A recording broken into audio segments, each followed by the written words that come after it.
we're in class lesson 4, we're on-site lesson 17, and this is about where did I come from, but it's for book 1, it's kind of like we're easing into now this whole idea of the battle that's going on in our cultures.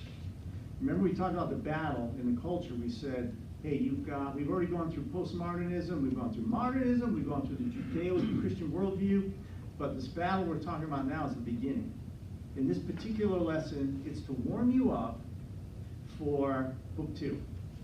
So this just give you an overview. So what we did is we went through evolution, and we gave some definitions, and we explained it in terms of 3 things. We said, absolutely you can use the word to mean change.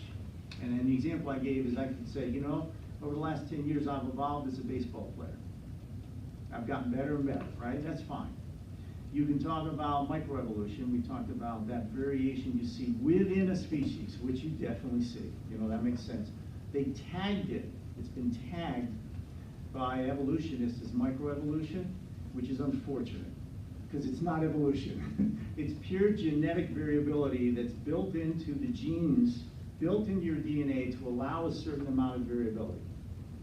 For example, there's a good reason why when they're breeding horses for the Kentucky Derby, they never have one that comes out with wings. They never have a horse that comes out with a supercharged engine or that develops an extra cavity in its heart to go faster. It's because there's a limitation on the DNA for horses. No matter how hard they try to breed them, they're always going to get a horse. The sugarcane industry, they've worked for millennia, it seems like, to try to get the most production they can get out of sugar beets. They got about a 31% variation that they've gotten through the gene structure of beets to produce more sugar, but they never produce a cabbage. They never produce, and even that would still be a plant, they never produce anything but sugar beets. That's because God has designed the blueprint of life to allow a certain amount of variation, but it's horizontal, it's not vertical. So this is what they tagged it, evolutionists tagged it, a Russian evolutionist did as microevolution. The reality, it's just genetic variation. So it's epigenetics and the mutation of... Yes. From the new discoveries we're seeing more and more, they look at it as, hey, you know what? In epigenetics, you can actually have a change in the blueprint within the species, but that blueprint's still followed. Right. Then they create this word macroevolution, and that's what we're talking about. In schools, this is what's taught. This is all about that transition from one genus or one life organism to another, a complete leap in species. So what evolutionists will do is they'll get into these silly arguments about, well, we don't know the definition of a species. And that matters. There's 11 different definitions, so it's kind of vague. And it's like, no, any high school kid can figure this out. Matter of fact, a 5th or 6-year-old can say, hey, Dad, I really don't think that that whale can turn into a hippo. I don't think that could happen. Or, I don't see how feathers ever came about. That doesn't make sense. Or, yeah, how did a bird come from a dinosaur? These are obvious things everybody knows, so they try to cloud it with words. But this is what's being taught. And it's been clearly debunked. Highly debunked, and they still preach it. Yes. And what does that tell you, though? Again, when we taught on worldviews, that's what's going on. It's the worldview people have, right? And you're going to see that today when I show you some examples of world-famous scientists and how they think. Okay? So that's the warm-up. We went through that. We're going to be getting into Genesis 1 a little bit. But we're picking up with this slide. Because what happened is we went through some of the leading scientific organizations in the world who all said evolution's a fact. So in our culture today, remember the American Society of Parasitologists and the National Academy of Sciences, and we showed their quotes and how they say, no, evolution, macroevolution, it's a fact, everybody knows it. If you don't agree with it, there's something wrong with you. Then why are there still monkeys? Right. Exactly. So we can ask, this is where we got to help our kids, our teenagers, we got to help them. They're in service for 1 hour a week, then they go in the classrooms for 5 days a week, right? So having a preacher on stage say, well, evolution isn't true, having a PhD scientist tell them your preacher is wrong, what is a teenager? They're going to go for the PhD because it's like better than one. They think he's so smart. We can sit and we can show them how a PhD scientist is not being honest. Okay, so where that transitions, though, it's scary, is what these atheist professors and scientists actually say. Because Darwinian evolution is true, life has no meaning. Exactly. This is the problem. And what we showed last week, remember we showed the Third Reich? We showed Darwinian evolution in World War I. That video is one of my favorite videos. Richard Weikert, a very famous PhD Christian professor, does a whole series on evolution in the Third Reich and evolution and Stalinism to show that the beginning of these atheist cultures began with Darwinian evolution. So, we have that background. Now we're talking about, okay, if they say there's no meaning to life, does everybody believe that? Do you actually teach your kids and say, hey, honey, I just want you to know, now that you're old enough to understand, I need you to work hard, I need you to study and get A's, I need you to get a summer job, because one day you're going to marry someone you love, and I want you to have a good, happy life, but just remember, you'll be worm food one day, and everything won't matter. Do we ever? Nobody teaches their kids that. Because your future means nothing. We want you to know it's all about here and now. Do the best you can, but one day you die and you're in the circle of life like Lion King, and somebody else is going to eat you as you become part of the earth. I have an atheist friend on Facebook that I just simply watch. I don't agitate, but one day you could tell, he posted, and you could see him writing about struggles with meaninglessness.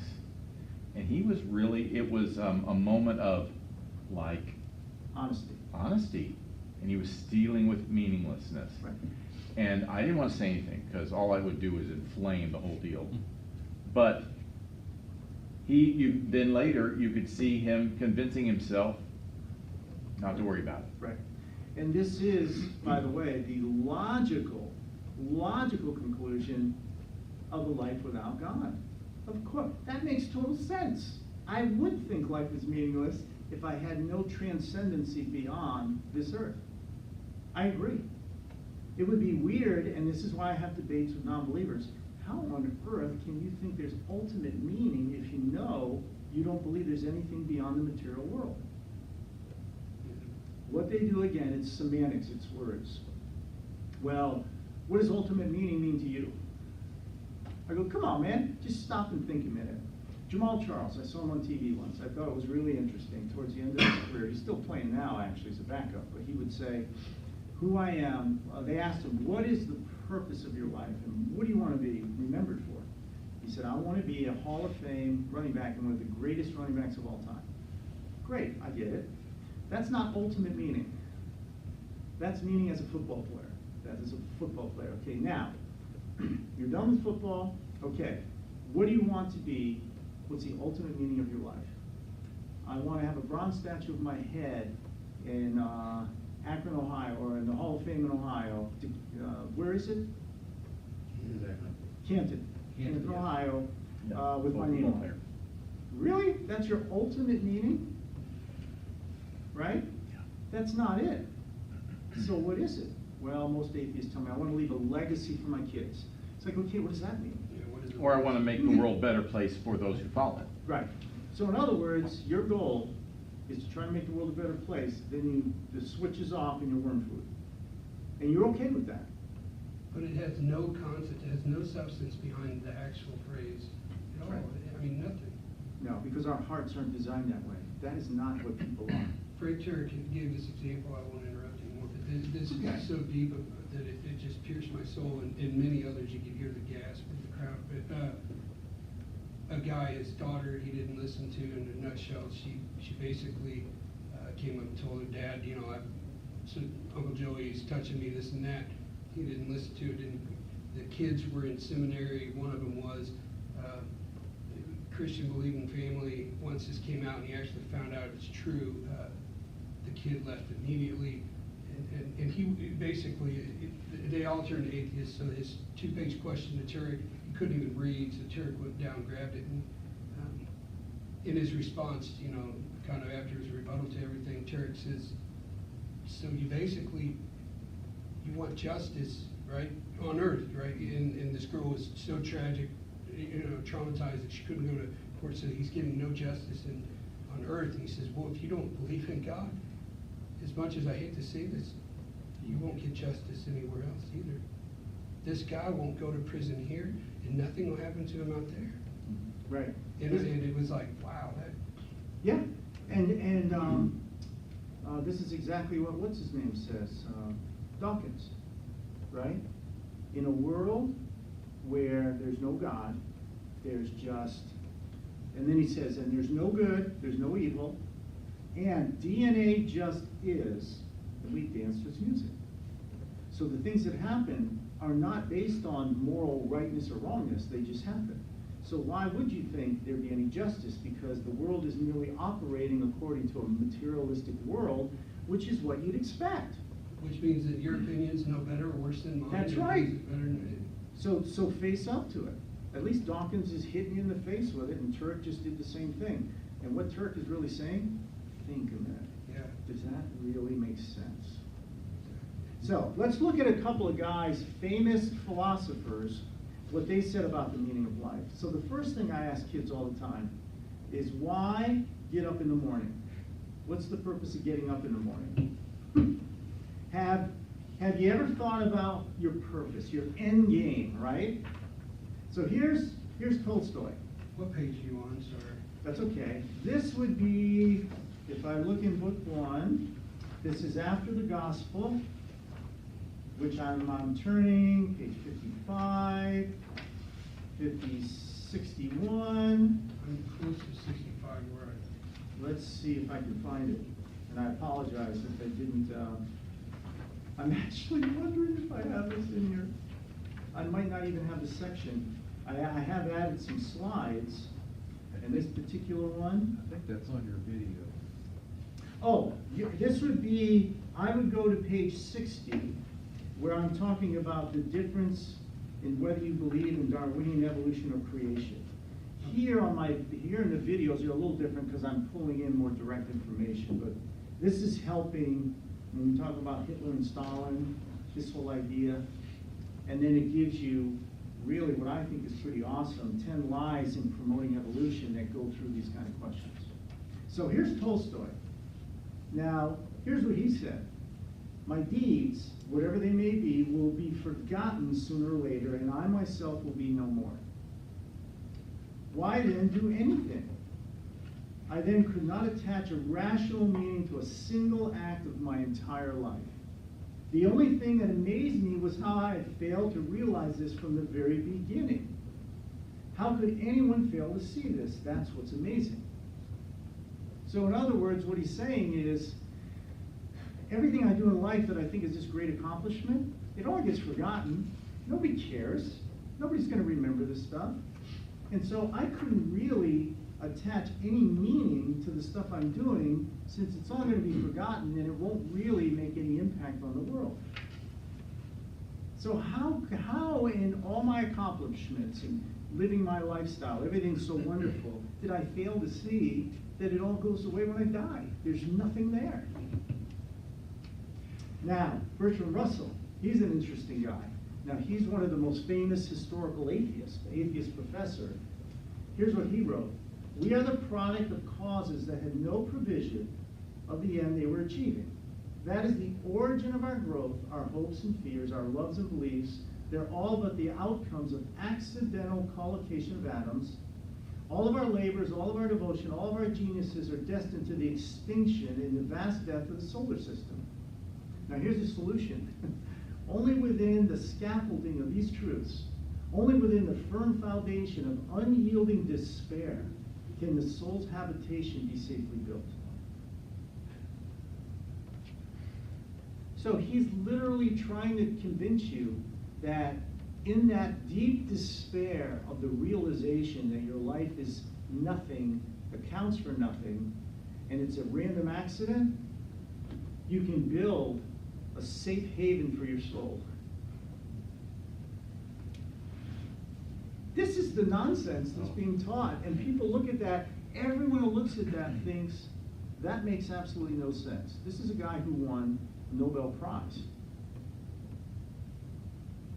Can you make any correlation between, say, the average person nowadays and the likelihood of someone going to become a super NBA player or superstar NFL? I mean, saying comparatively, a average person as an atheist saying my life is going to have meaning. Compare that to a person saying I'm going to be an NFL player. Well, here's what I'll suggest to answer that that's helpful. There's a professor, I think University of Illinois, I'm not positive. He wrote a book, it's an awesome book, called The Making of an Atheist. He's a Christian, and he uses research to go through what he found are the main correlating factors to how someone ends up with an atheistic worldview. I'm going to be posting the results of the book and my summary on it soon. Oh, good, in the book And- reviews? Yes. And he talks about growing up without a father. He sees a lot of correlation with some of the most famous atheists in history. Then another one was having this disdain for any kind of rules or regulations, where there's a sense of living life the way you want to live it, right? And he goes through some of these main correlating factors and suggests that these are some of the things that point a person towards lack of rejecting God. It's not a big book. It's fairly small. So I thought that was pretty good. So here, that question, now I use this slide and several others. It's on my website in a debate I did with the Atheist Coalition on what is a better explanation for meaning, Christianity or secular humanism. And I showed this slide and people got mad at me for this slide. They said, I'm tired of Christians always saying you can't have ultimate meaning without God. How do you even fly with such a... And I said, but look guys, look at what's going on here. Don't you want that? No, that's just it. Don't you want ultimate meaning? Now they'll say this, people say the same thing to me all the time. Of course I do. There's just not enough evidence. I'm going, come on, the issue is not evidence. No. There's something else you're dealing with here. So if you want this, I need to understand what makes Jesus Christ so unattractive that you wouldn't be willing to do a real investigation of some of the promises he makes to you. But by ultimate meaning, you mean transcendent meaning? Yes, Yes. beyond the Beyond natural this, world. yes. What is ultimately the purpose for your life? Ultimately. Okay, so that's that one. So now, here we go. The battle for the beginning, right? So we've talked through evolution. We've talked through the different philosophical worldviews, the different cultural worldviews. We've got this collision now where in book one, there's a lot of material when you look at it that talks about this idea of history, science, and how it's rooted in Christianity, but how, from an atheistic standpoint, they point to science as the refutation for religion or Christianity. Okay? So in the book, when you're page 59, went through some of those quotes from the most famous scientific communities. Then we just talked about how Darwinism is framed up in secular humanism. We're going to be getting into now Genesis 1:1 and then Romans chapter 1. And then we're going to talk about a little more on the science side. Okay, so Genesis 1:1, if we just look at the verse, this is a pretty crazy verse here. God says, he starts the Bible by saying, in the beginning God created the heavens and the earth. Now what's so unique about this is that there's no other religious worldview, no matter what people claim, that use a word that talks about something that never was coming to be. The other, when you look at the other religions that sometimes people use against Christianity, they all start with created gods. And they all start with a view where the gods are created by people, and then those gods talk about creating the world. Here you have a God that's transcendent and says, there weren't even people around. This is, from absolutely nothing, something shows up. It separates Christianity, or even Judeo-Christianity, from any other religious worldview. So and I was making this point a while back, so the transcendence part is what eludes or is what is ignored generally across the board, right? Why is that, you think? It's either that they don't want it to be or they can't picture it. Well, remember what we talked about, it's about in 1933, the Humanist Manifesto and secular humanism. What people say when they talk about modernism is seeing is believing. Empirical reasoning is the basis for understanding life, right? So you have this movement that came in with secular humanism that said, hey, I'm going to show you the technology and how science can bring about a better world, can show you how man is capable of improving the world. So this idea by itself right there just eliminated transcendency, because what it focused on was philosophical naturalism, which if you look those up means this is what Frank Turk teaches actually, when the early teachers and professors in Christian universities left from the movement of evangelicalism and fundamentalism, they said, we're going to go back into the churches and we're going to focus on the church and the growth of the church biblically. The invasion in the university started. You started getting secularism. You started getting people coming in now. And what they're teaching is philosophical naturalism, which is the scientific method, science, modernistic worldview is what carries the day for truth. Because I can see it, I can test it, and that's what truth is all about. When that happened, you've got still there. It's still there. It's since the early, you name it, late 1800s, early 1900s, our schools are inundated, our universities, with secular humanist teaching. That is what we're seeing now, the fruit of that for a lot of the people who are taking leadership roles in our country. The last article I just wrote, 30% of all millennials are socialists. Mm. It's like, do you even know what that is? No. I have no idea. You have no idea. So here you have, all right, and then couple that with all the things going on. Taking the 10 Commandments out of churches. No more prayer time in schools, out of churches. I mean, out of anywhere in public, right? All those things referencing a transcendent creator, right? Trying to change the Constitution. It's insane. So creation theory. So if we're looking at this battle, we've got this idea about creation, which is focused on design, this idea of precision with the fine-tuning, this idea of biochemistry and this incredible precision within living organisms, information, animal kingdom. All somebody has to do is study the animal kingdom, and you can see there's an intelligence and a design there, against this idea of evolution. Chance unguided processes, abiogenesis, which they, of course, have absolutely nothing behind it, but saying life came out of nowhere. Common descent, we must have a common ancestor. Natural selection, and then transition forms, the main evidences. So this is the big battle that just won't go away.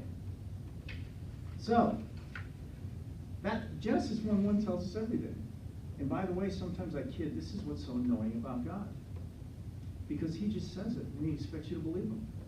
Okay, in the beginning, I made everything, and by the way, I made everything from stuff that never existed. So what came to be was never there in the first place, and that's who I am.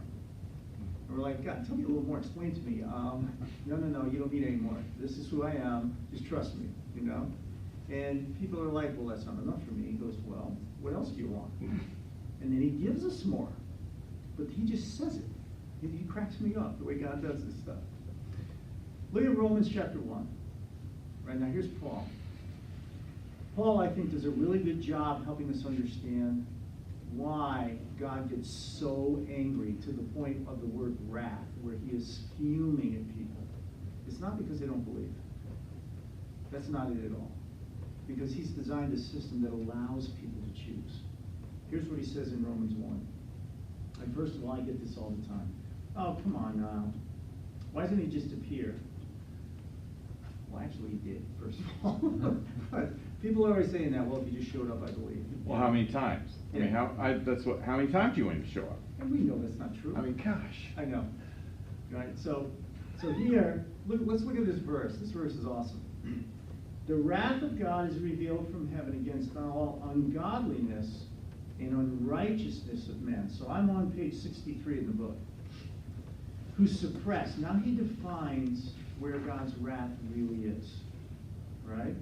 Who suppress the truth and unrighteousness. And then he explains why he gets so mad. Because what may be known of God is manifest in them. For God has shown it to him. So I just had this little thing. Why doesn't God show himself? And he's sitting there saying, you don't understand, I have. And he says, for since the creation, his invisible attributes are clearly seen, being understood by the things that are made, even his eternal power and Godhead, so they're without excuse. So as you walk through this verse, and you look at the Greek, the first thing that you see is, I find it fascinating that he starts with ungodliness and then uses unrighteousness and not the other way around. Okay? Ungodliness means literally a lack of reverence to God. So God's wrath is against those who have no reverence towards who he is. And then unrighteousness means the result of ungodliness. It means literally moral wrongfulness. So because you're ungodly, you are naturally unrighteous. You see what's going on? When it says in Proverbs 1:7, the fear of the Lord is the what? Beginning. It's the beginning point. Without a fear of the Lord, you can't possibly understand who he is. So here we have where God is saying he is not just angry. He is wrathful. He's fuming over.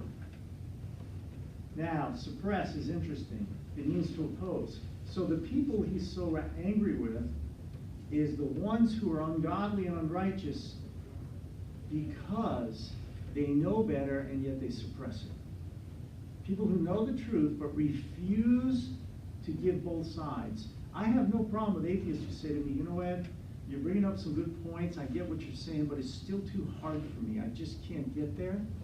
Versus ones who say, that's stupid. We all know evolution's true. It's factual, and because of that, we know creation's false. It's like, no, that's not fair. You know the evidence. You know what's going on. You should be willing to admit that there's a very compelling reason people would think there's design in the universe because it's overwhelming. And you should be honest enough to say so. Where God's angry is, Psalm 15 says it. Who may dwell in your tabernacle? Who may abide in your holy hill? And he says, those who speak the truth in their own heart. In other words, there's nothing wrong with a non-believer being truthful. You know why I don't put my brother. You know why I don't believe? My best friend died of cancer and God didn't do anything. Pretty legitimate. He's struggling. But you don't think for a second he doesn't believe. You think he's morally oppressed in his opinion. That's how I see it. Anyway. Yeah, I think emotions are so big and things like that. You get so attached. It happens to people, doesn't it? You fall in love with someone and they're the focus of your life. And Jesus warns us. He goes, whatever you do, you put your eyes or your affections on something other than me, it's going to rule you, right? And I think what happens is, I can understand you're so distraught that you blame someone else. It's someone else's fault. But and I wouldn't ever say this in front of him, but he sure is pissed off at somebody he doesn't believe. Right. Right. And see, that's there's the logical thinking of maybe who you reject so much because of what happened is someone you should consider has a different character or belief because you just told me you think it's possible he exists. So that's why you're mad at him. But just the ability to objectively examine our surroundings and the stuff we're in and look around us says there is more to us than this machine we're in. Yes. Because a machine cannot self-examine. Yes. It just does what it's built to do. And this is what Paul's saying. He's saying, okay, you know why God's mad? Because there's all this evidence around you and people are suppressing it deliberately to reject me. They're deliberately coming up in my face and mocking me. So if you look at the next one, he says, because what may be known of me is made public. You know, it's not hidden behind a shelf somewhere. It's not hidden away. Everybody sees it. Psalm 19, the heavens declare the glory of God. He literally walks through in the Psalms and says, you know what? It's spoken in a language everybody understands because it's the heavens. You know, you don't need to speak English to know this is true. You don't need to, and it's 24/7. It's not like Phil preaches and he needs a rest. The heavens are proclaiming all the time, 24/7. And there's no place on earth he's not proclaiming. So it's everywhere in the earth, 24/7, and it's a declaration of something beyond yourself. And Paul's saying it right here. Since the creation of the world, his invisible attributes are clearly seen. And so someone could say, well, where are they seen? Well, he answers it right here, in the things that are made. You can look at the physical world and see there's a craftsman. There's a designer. And he can't be physical, because how could someone physical make what's physical? He has to be outside of the world to actually make it. And this is where it says, so therefore, you have no excuse when you stand before him. And especially the ones he is against. He says, you have no idea what my wrath is like towards you who are telling others there's no God. You have no idea what you're going to face when you stand before me. Mm-hmm. I'm not just a little upset. Right? Now, this word for without excuse, what does it look like? It is the other word to 1 Peter 3:15. Be ready to give a defense, where it's apologia for an apologetic. This is literally an unapologetic. This is the opposite. So what he's saying is, you will have no apologetic when you stand before me. You won't be able to defend yourself. People think they can. Well, you know, what's his name? Bertrand Russell. When they asked him, okay, what if you're wrong? What are you going to say one day when you stand before God? He wrote a very famous book that I would encourage you guys to read if you haven't. It's called Why I'm Not a Christian. And he goes through and explains it. But he says, well, what I'll do is I'll just say you didn't give me enough evidence. God's going to say that's not true. And we're going to go over an atheist in here, Anthony Flew, for what he said. Okay. Now, here's what I love, though. When you actually look at it, what you're looking at here, now we're going into on pages 65, and especially starting on page 67, we're looking at all the most famous Nobel laureate scientists and the discoveries that have actually brought us science came through Christianity. It wasn't a secular origin. It was because these scientists who were Bible believers and followed Jesus Christ, based on what the Bible taught, knew that the way they could learn the most about the heavens is if they studied it intellectually and used deductive reasoning, because in the Bible God told them to look for these things. Isaiah 40, Genesis 1:1. Okay, if God says he made out of nothing, there should be evidence for things like this. So look at the history here.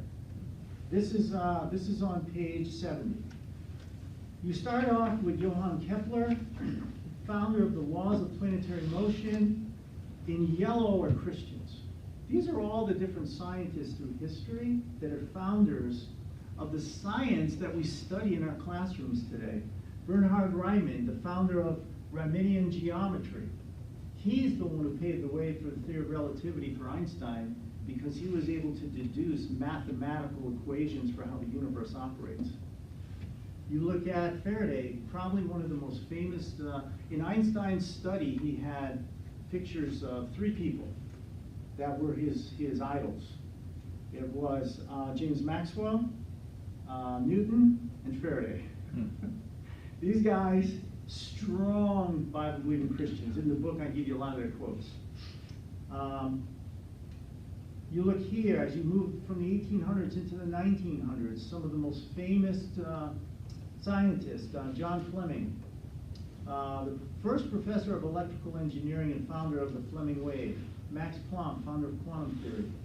Millikan's a great guy to study. He's the one who went after evolution, Robert Millikan, as just the stupidest thing you ever heard. And he's the founder of the fact that the electron has a negative charge. These guys are brilliant people. He won the Nobel Prize for that. Then you move along, you see in the 1900s, as you move into the 2000s, you know, you hear people talk about rocket scientists. Well, this guy, Werner von Braun, he actually was working for Hitler. He was in the Third Reich. He was a Christian, and as he learned more and more, he learned more and more about what Hitler was really all about. He defected, and he came over, and he became what really was in NASA the first rocket scientist. And he's another strong Christian. He's got some amazing things that he talks about. Alan Sandage, he was a strong atheist. He's the original founder of observational cosmology. He has a lot of things to say about Jesus Christ. You come into the 2000s, Penzias and Wilson, the discoverers of cosmic microwave background. You've got Henry Schaefer, physicist today. He's a professor, I believe, at University of Georgia. Frank Tipler, William Phillips. We're going to look at him and compare him to another scientist here in a second. So these are the most famous Christian scientists. Then you have a pantheist, Erwin Schrödinger, who is the founder of wave mechanics. Then you begin to get in some guys who are deists, Albert Einstein and Fred Hoyle. Fred Hoyle, from the discovery of the carbon atom, went from atheism to deism, because he knew it's impossible that could happen naturally. Einstein really struggled. He actually, you can find quotes where he says it infuriates him that people label him as an atheist. If you go on atheist websites, they'll have a picture of famous atheists, and he only has this picture, and he rebukes people for ever calling him that.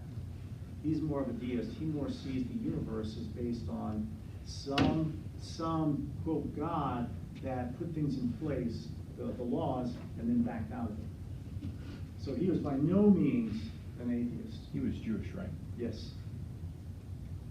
Then you have a bunch of people, especially some are gone, some are still around, that I call agnostic.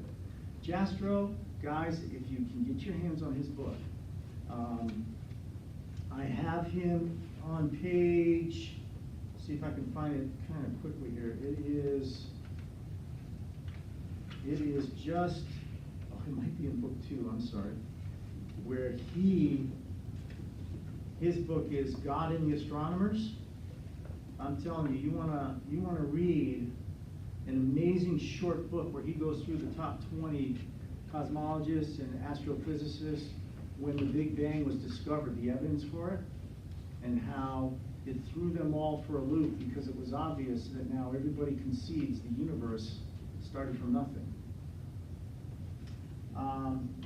Then And you have a have book review. And you have a book review on that. Yes, yeah, on my website you can find the book review on that book. Then the two most famous atheists, notice, by the way, when you look at this, the trend in our culture. From strong Christian, as you move over time, you start getting agnostics and atheists. This is the movement now in our universities as we move towards secular humanism, where more and more you find people rejecting God. But I love this quote. This is Arthur Compton. Science has created a world in which Christianity is a necessity. Because when you look at the actual evidence for the universe, the fact is, these scientists acknowledge science cannot answer the why questions, and science is inadequate for answering life. Whether the origin of the universe or the origin of life, it's inadequate. The only worldview that ties science with the idea of understanding your purpose is the Christian worldview.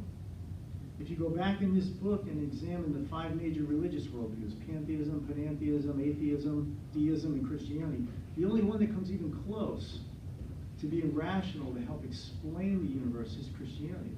And Compton acknowledges that. So, we're going to compare Stephen Weinberg, one of the most famous atheists today, brilliant physicist, with William Phillips, again, one of the most famous physicists and a strong Christian. You won't find this in your book, but look at this. This is really interesting. So here's Bill Phillips. So many of my colleagues are Christians that I can't walk across my church's fellowship hall without tripping over a dozen physicists. Look at his credentials: PhD in physics from MIT, 1997 Nobel Prize in physics for laser cooling, professor of physics at the University of Maryland. You can watch this guy on YouTube. He does lectures all the time. Now, Steven Weinberg, as you learn more and more about the universe, you find you can understand more and more without any reference to supernatural intervention, so you lose interest in the possibility. Well, look at his credentials. They're almost identical. He's got his PhD in physics from Princeton. He won the Nobel Prize in physics for electroweak unification theory about 10, 15 years before Phillips did. He's a professor at University of Texas, Austin. He's an atheist. Now, how, with the same training, the same scientific credentials, of brilliant people, how can they get two different results from the same data? Right? Somebody's wrong. Yeah, I mean, it has nothing to do with the data, is the point. Yeah. Right? It has to do with their worldview. How people process the information that they're seeing. Right? So, the thing is, the evidence, it's not the evidence that really matters, it's how you interpret the evidence. What do you do with the evidence you have? We know without question the universe had a beginning. By itself, that alone should say, I'm open-minded now. Right. It has to, because you just neglected materialism. It's not possible. Materialism by itself fails, because the universe popped into being. So they fight it. People fight that, even though the evidence is there. It's pride. It's clear in Weinberg's description, that, in his quote, that he's ignoring creation from nothing. Yeah, and they will turn to alternate explanations. What I always tell people when they go to quantum theory and they go into wave technology and dark matter, I'm going, that's fine, that's good, you know, the stuff we're investigating, great. What I'm saying to you is, right now, today, the evidence is overwhelming, and even with quantum mechanics, that the universe came from nothing. No matter what you say, that is scientifically, you can hold it in your hands. The data is there, proving it. They won't accept it. So, Anthony Flew, probably the most famous analytical atheist that has ever lived. His first debate was with C.S. Lewis, and he wrote some of his most famous treatises that really set the stage for Ravi Zacharias. Ravi Zacharias, when he was in school, they studied Anthony Flew for like 5-6 years in his advanced studies on how to deal with a culture of atheism. William Lane Craig, in some of his very early debates, is debating Anthony Flew. And towards the end of Anthony Flew's life, he was a really good friend with, and I hate that right now it's debated me. He's a Christian who does awesome work on the resurrection, and they were buddies. And you're going to see, when I'm going to show you a little video, where Anthony Flew looked at the evidence and said, there has to be a God.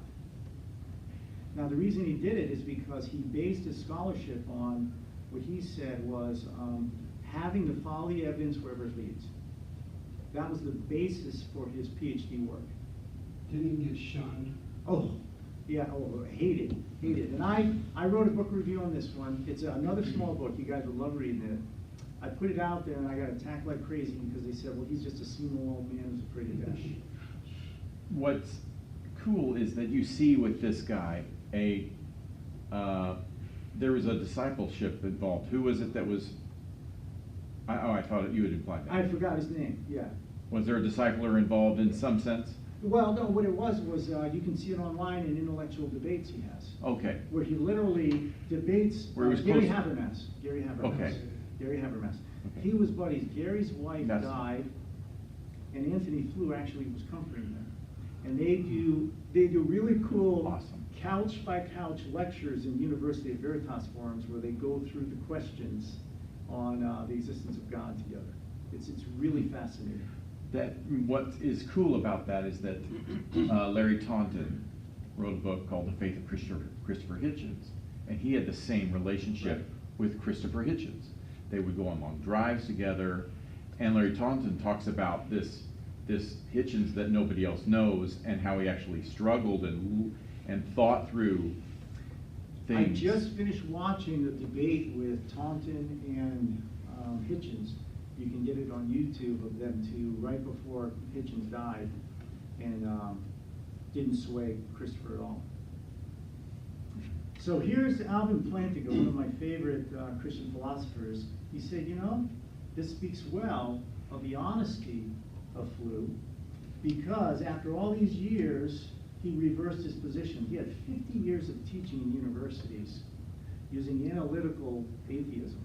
And we're going to look at a quick video now on this very subject. Now, this isn't the Many clearest scientists video. and atheists believe science proves there is no God. Those who believe in God's existence say he created the universe and life itself. This battle between two worldviews has raged in the fields of our classrooms across the country between creationists and Darwinians for decades. Now, with the re-election of US President George W. Bush and what is believed by many to be a new mandate for moral reform, the battle over creationism and evolution is once again resurfacing on both sides. As we see in this report, the only difference in the battle between today and years past is that some scientists, and the foremost atheist in the world, now believe science is providing evidence for the very existence of God. In Grantsburg, Wisconsin, the local school board is in the middle of a debate. On the one side is evolution, and on the other intelligent design or creation. It's a battle that is waging in an increasing number of states across the country. In suburban Atlanta, Rogers got 2,600 other parents to sign petitions demanding change in the science textbooks of Cobb County. After heated discussion on all sides, the school board settled on a sticker warning students that the books teach evolution, which the sticker called theory and not fact, and urging readers to approach evolution with an open mind. As a judge heard testimony in a lawsuit brought by parents who want the stickers removed from Cobb County science books. It is an argument with 2 points of view that are widely divergent. Professor Anthony Flew of England and Reading University is the world's foremost academic atheist over the last 50 years and the author of more than 30 books. His first debate with former atheist-turned-Christian C.S. Lewis in 1950 in Oxford, England, was the first time he advanced his argument for atheism. He later wrote a paper titled Theology and Falsification. The paper became the most widely reprinted philosophical publication of the last half century and a key foundation for atheists and agnostics who advanced materialist evolutionism. Flew's main theses were that the universe is eternal, it has always existed and always will, that life is a random process, the result or accidental product of chemical interactions. And third, the existence of God is a self-contradiction, and evil is not compatible with the existence of God. That is to say, we start and stop with the universe itself, with the everyday world of common sense and common experience, and with those hidden mechanisms of that world which are progressively revealed by the advance of science. But now it is the advancement of science itself that has changed the mind of Flew and some scientists. At a recent summit at New York University, Flew changed his position and now believes in God as the creator of the universe. It is all a matter of the enormous complexity by which the results are achieved, which look to me like the work of intelligence. Flew discussed the points with Professor Gerald Schroeder, who was with the Weizmann Institute of Jerusalem and MIT, and Professor John Haldane of the University of St. Andrews. Flew turns to various discoveries of science to prove his point.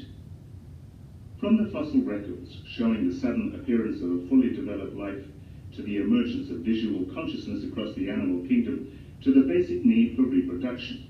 But it is the manifestation of life written in DNA and the transcription of DNA to RNA and RNA into protein and the subsequent process of protein folding that makes the best case for flu. What I think that the DNA material has done has shown quite almost unbelievable complexity of the arrangements which lead to produce this being.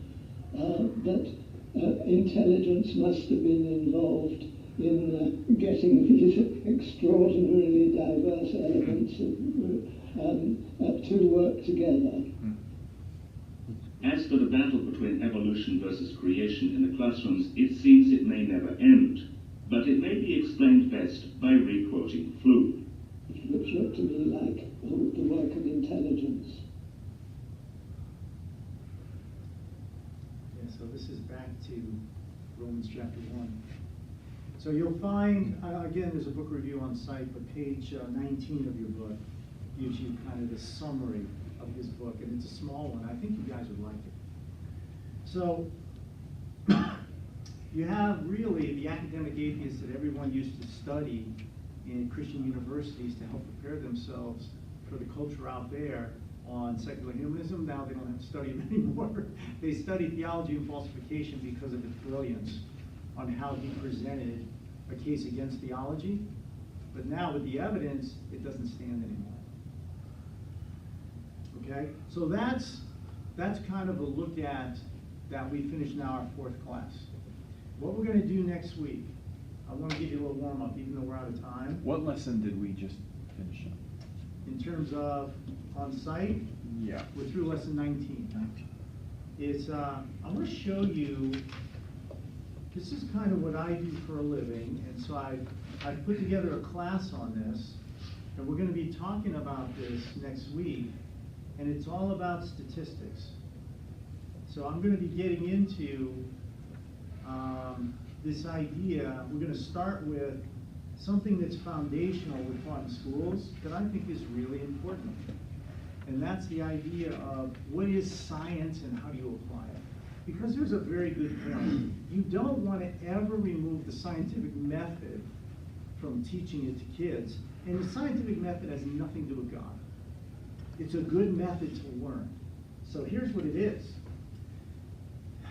When you think about what we call observable science means you can study how present events happen.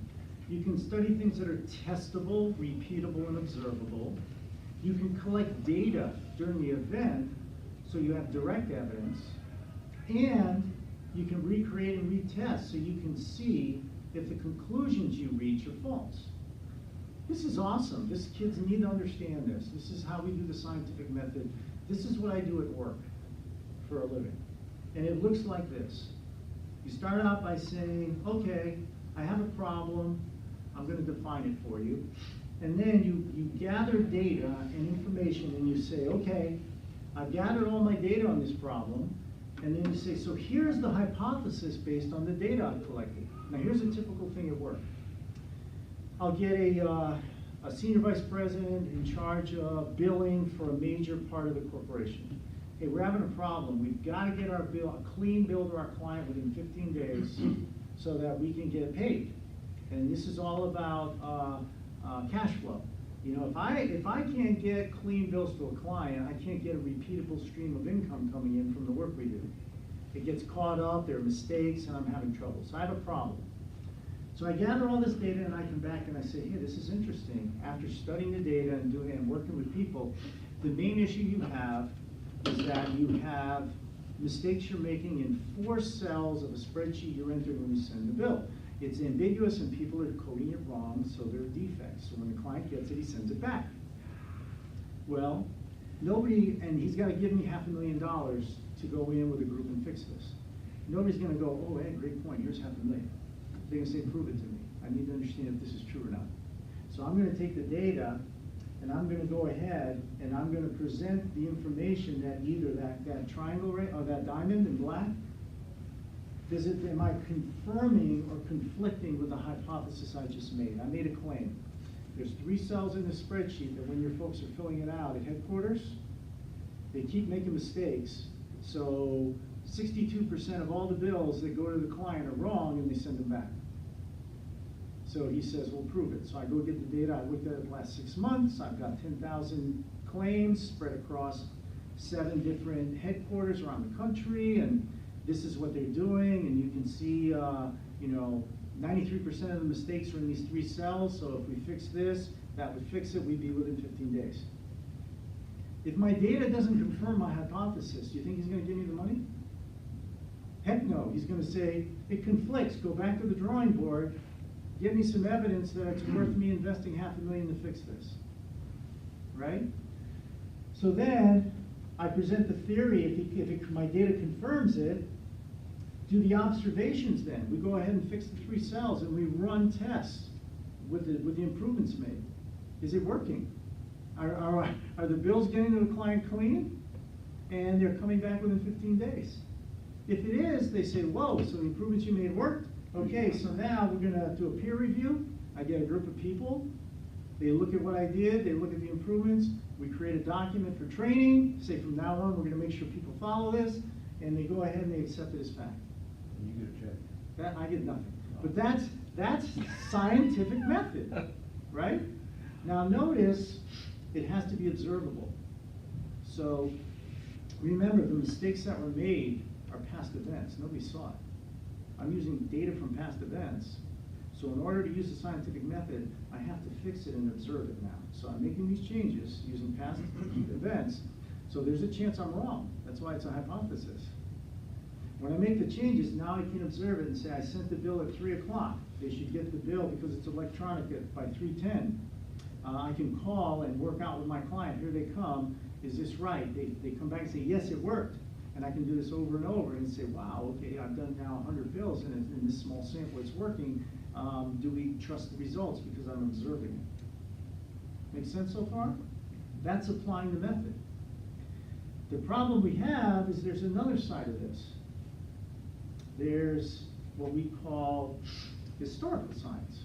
You can't observe this stuff. This is where it's looking at how past events happened. You can't test it, you can't repeat it, and it's not observable, right? I can collect data after the event, but it's circumstantial, because I can't recreate what happened. And because I can't recreate the event, you can't prove it false. This is how our court system works. When I'm in court on the jury, and somebody's been murdered, I can't recreate the murder to see whether or not the person did it. I have to go by the evidence, right? So unless I have something incredibly great, like I have a video and you caught on camera and they're putting a knife in the guy's chest or whatever, it's all past historical events. I can't prove it false. I have to go by the circumstantial evidence to see whether or not it's true. So, what do you think creation is? Observable or historical? It's historical. So by definition, and so is evolution. They can try all they want to convince you, but the bottom line is nobody can run a lab experiment that changes fins to legs, or takes a 2-chambered heart of a fish and gives it a 3-chambered heart of a reptile. I mean, you just can't do it. So everything is historical as well. So it's based on the evidence. So, crime scene investigation, that's exactly what they do at crimes. They collect the evidence. The legal system. Business, what I do for a living in analytics. Moneyball. You guys ever heard of Moneyball? Do you know what that is? The movie? You showed a clip of it, that's all I'd seen. Yeah. So here, I'm going to show it again here real quick. It shows the origin of Moneyball. There are rich teams and there are poor teams. Then there's 50 feet of crap. And then there's us. We got to think differently. Moneyball, the new film from Sony Pictures, details the Oakland A's success using a new approach to statistics. But how did that way of thinking get started? The seed was planted, oddly enough, by an aspiring writer in Kansas working nights at a pork and beans cannery. I actually had 4 jobs. I was working as a night watchman, I was working at flipping hamburgers, I was working at a convenience store, and I was in a little bit of teaching. The only thing I knew anything about was baseball, so I started writing about baseball. You're discounting what scouts have done for 150 years? We're going to shake things up. Bill James started writing about evaluation of baseball players using regressions analysis. I spent a long time trying to predict how many runs a team would score. And given how many runs they scored and how many games they win, seems impossibly simple now, but that was all it was. At the time, nobody else knew. Nobody was counting it. In 1977, James compiled all these numbers into 68 pages and started making photocopies. He took out a tiny ad in the Sporting News, and the Baseball Abstract was born. So the first book sold about 75 copies. The second one sold about 300, and the third one 400. It was baseball hobbyists, people who had quantitative ability but had no connection to the game, who were generating all this new, let's say, baseball knowledge. There's a runner on second, and no one out, and a ground ball to the shortstop. The right play is to be aggressive and try to make third, and I had written about it, and all of a sudden I realized the Oakland A's were doing it. That was actually the first clue I had that these people may be paying attention to what we're doing. Bill James' way of analyzing baseball was finally beginning to take hold in the major leagues, led by a progressive front office in the East Bay that would soon take the American League by storm. Very good movie. Okay, so, I know we're late here, but I'm having too much fun with you guys. So, why would somebody be willing to send a runner on second to third for a ground ball that's hitting shortstop? Why? The data, evident. Yeah. So the predictive power of the data. So if this guy's looked at 10,000 different scenarios with all different shortstops and different batters, so there's no bias to certain people, in different stadiums at different times, there's no weather conditions. He'd take all the factors that could affect that play working and made sure he had a sample size that covered all those variation effects. And he found that like 75% of the time, you could make it to third. Now that means 25% you wouldn't. But because the percent was so high, it was worth the risk. Now what I'm saying is this is historical data, nobody saw it, been using statistics, but the bottom line is it worth the risk? Here's our problem with atheism and secular humanism. Even though the data is stronger than Moneyball, it's not worth the risk to them. The risk is to put themselves under the authority of a Jewish carpenter. Right, the risk now. Yes. The risk is giving up my life, giving up the things I love to put myself under the authority of some Jew. Just think about it. All right, it's not the same as being tagged out at third, stealing third. That's what statistics is all about. It's not about knowing what's going to happen. It's understanding and managing risk. That's what I do for a living. This risk is too high for a lot of people. Their life is too precious to them. They won't give it to someone else. Does this make sense? This is what we're going to do next week. We're going to look at statistics. And statistics overwhelmingly point to a logical choice to Christianity and Jesus Christ.